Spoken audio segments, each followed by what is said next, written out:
ஸ்டூடெண்ட்ஸோட பண்ண ஒரு fun activity தான் உங்களுக்கு காமிக்கலாம் அப்படின்னு இருக்கேன். என்ன அப்படின்னா கலர்ஸ் எடுத்துருக்கிறேன். ப்ரைமரி கலர்ஸ்லேருந்து எப்படி வந்து பார்த்தோன்னா இந்த ப்ளூவும் கொஞ்சமாக இங்கே எடுத்து இதுதான் ஆக்டிவிட்டி. அதுக்கப்புறம் கொஞ்சமாக yellow இங்கேருந்து எடுத்தோன்னா நமக்கு வந்து ஒரு கலர் கிடைக்கும். அதான் green. So blue and yellow gives us green. இது ஒரு ஃபன் ஆக்டிவிட்டி கிட்ஸோட பண்ணுறதுக்கு. அப்புறம் பார்த்தீங்கன்னா yellow and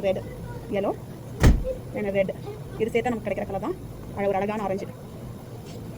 ஓகேவா? அதுக்கப்புறம் பார்த்தீங்கன்னா இங்கே இருக்குது ரெட்டு. ஸோ இங்கேருந்து கொஞ்சம் ரெட் எடுத்துக்கிறேன். ஸ்ப்ரெட் பண்ணிவிட்டு அப்புறம் கொஞ்சம் நிறைய ப்ளூ எடுத்து ஸ்ப்ரெட் பண்ணோன்னா நமக்கு வந்து பர்பிள் கலர் கிடைக்கும்.